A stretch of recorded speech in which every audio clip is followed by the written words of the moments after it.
updated my journal. Planescape Torment is a game with a lot of philosophy baked into it. In fact, you could probably almost better describe it as a philosophy textbook than as a video game, seeing how much time you spend in it reading walls of text. Nobody recommends this game for its gameplay or for its mechanics. Planescape Torment is definitely a game about talking. You talk to people so that you can talk to more people. You fight so that you can get to the next person to talk to, and you invest skill points into attributes that let you do better talking. There's so much talking in this game if you haven't gotten that already. Thankfully, a lot of this talking is really interesting. You cover a lot of different philosophies and perspectives in your travels as the Nameless One, and there's a fair argument to be made that the one I'm going to be talking about today might not even be the most important one to the message of the game. It is the one that interests me the most though, and that's why this video is what it is. Time and time again, as you play Planescape Torment, the game is constantly asking you questions about the philosophy of identity. What makes us who we are, what makes us the same person over time, and what can change the nature of a man.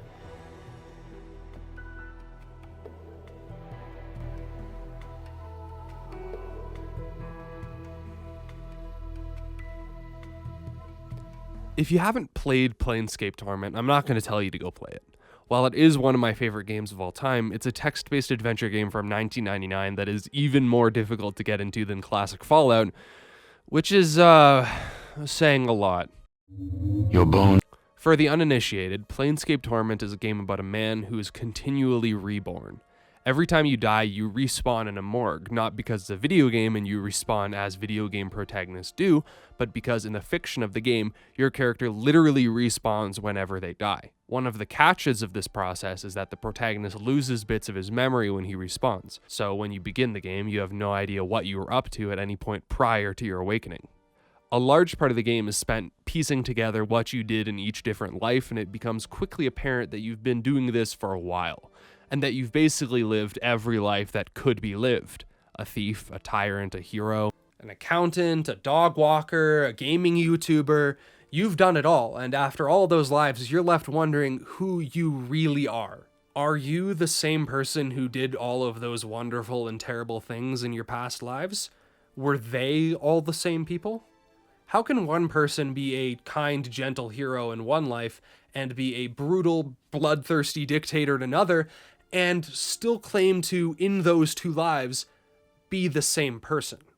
Can the Nameless One realistically be held accountable for the things that past incarnations of himself have done, even if he has no memory of them and his personality now is diametrically opposed to the personality that did all of those things?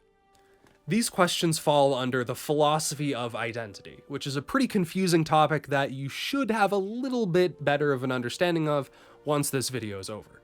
Okay, so now that you know the basic questions we'll be asking as well as the game's relation to them, let's answer the far more important question that any normal human being asks when they're prompted with any kind of philosophy. Why should I care? Like, at all. Like, literally, I don't care. These kinds of questions may seem kind of useless at first. I know I'm me when I wake up in the morning because I have the same body, I have the same mind, I have the same hands, so why bother asking that kind of question at all to begin with? Surely there are more important things. But there are actually circumstances where these kind of questions are vitally important, and to understand one of the big ones, we're going to have to get legal.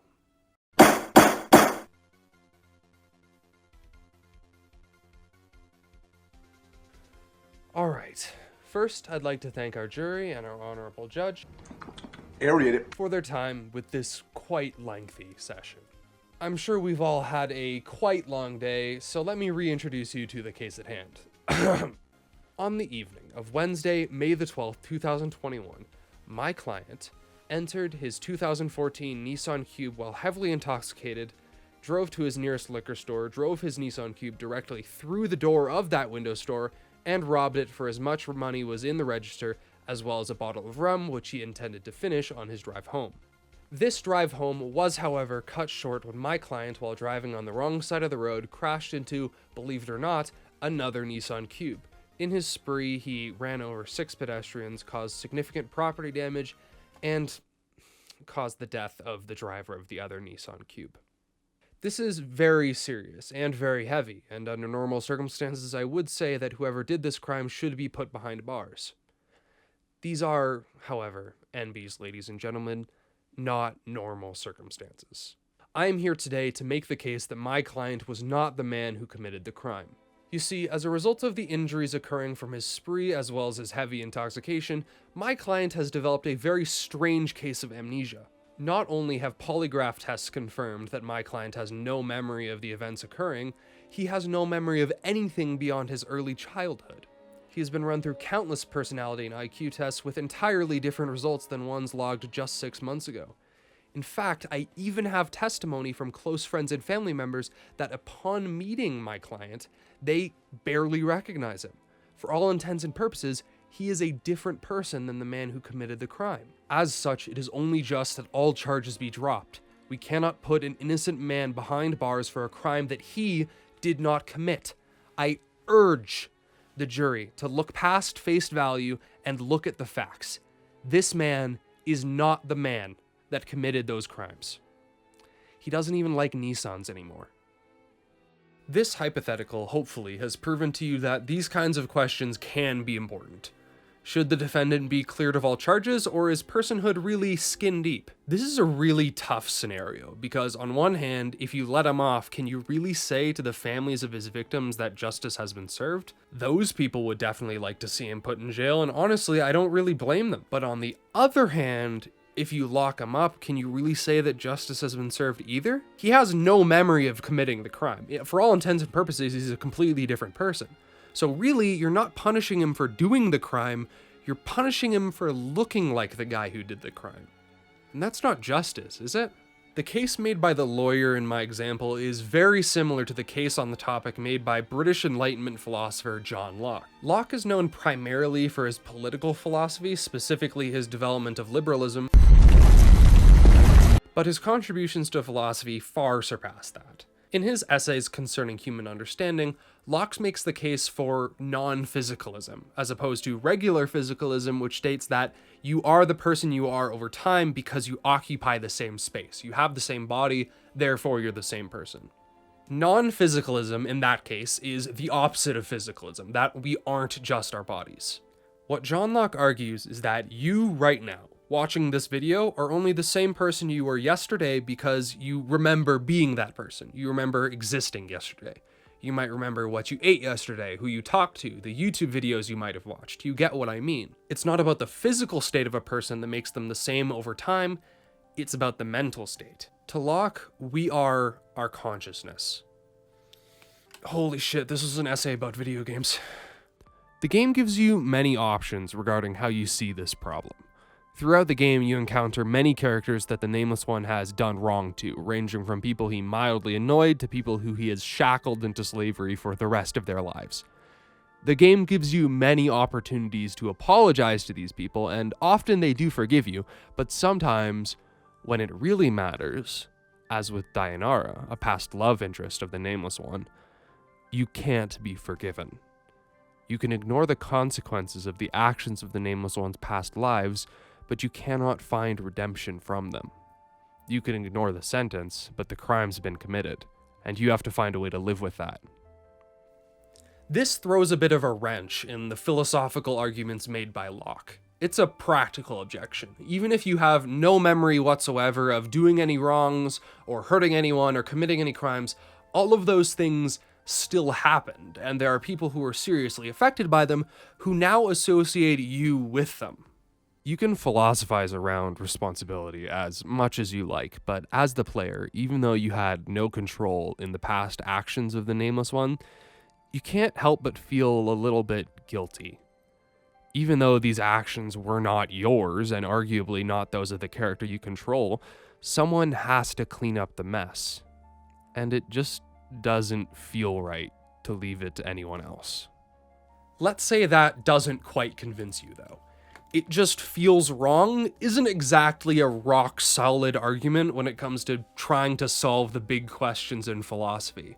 So let's look at a different response to Locke's argument regarding memory by Thomas Reid. Thomas Reid is a much lesser-known philosopher than Locke, but he spent a lot of time responding to Locke's arguments in papers that he wrote. He took issue with Locke's memory view of what makes a person over time, but also takes issue with any system that regards the essential person that we are as an effect of our memories or our thoughts or our feelings. His problem is that all of these things are inevitably altered over time.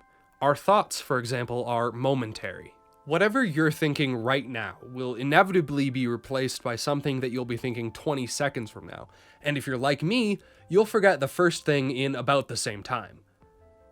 That being said, that first thing that you thought was still you, right? Even though you have no memory of thinking it, you still thought it, because it happened 20 seconds ago. How could you not have? And on the topic of memories, our memories are pretty easily altered or forgotten entirely. For example, what color shirt were you wearing the day before yesterday? The fact that so many of you will have an issue answering that question proves that our remembrance of ourselves over time isn't nearly as reliable as John Locke would like you to believe. In his essay on the powers of the human mind, Reid writes this: Our consciousness, our memory, and every operation of the mind are still flowing like the water of a river or like time itself. The consciousness I have this moment can no more be the same consciousness I had the last moment. Identity can only be affirmed of things which have a continued existence. Consciousness, and every other kind of thought, is transient and momentary, and therefore, if personal identity is consisted in consciousness, it would certainly follow that no man is the same person in any 2 moments of his life. To Reid, if Locke were correct in saying that who we are is pretty much just our consciousness, our memory of being the same person over time, then the nameless one you play as would not only be a different person from the incarnations you haven't played as, you would be playing a different person every new second that you had the game open. Reid believes that instead of this, we are not our consciousness, but the thing which has consciousness. Whether you believe this to be a body or a mind, or as in much of early Hindu philosophy, something else entirely, doesn't really matter. You are not your memory. You are the thing that remembers those memories.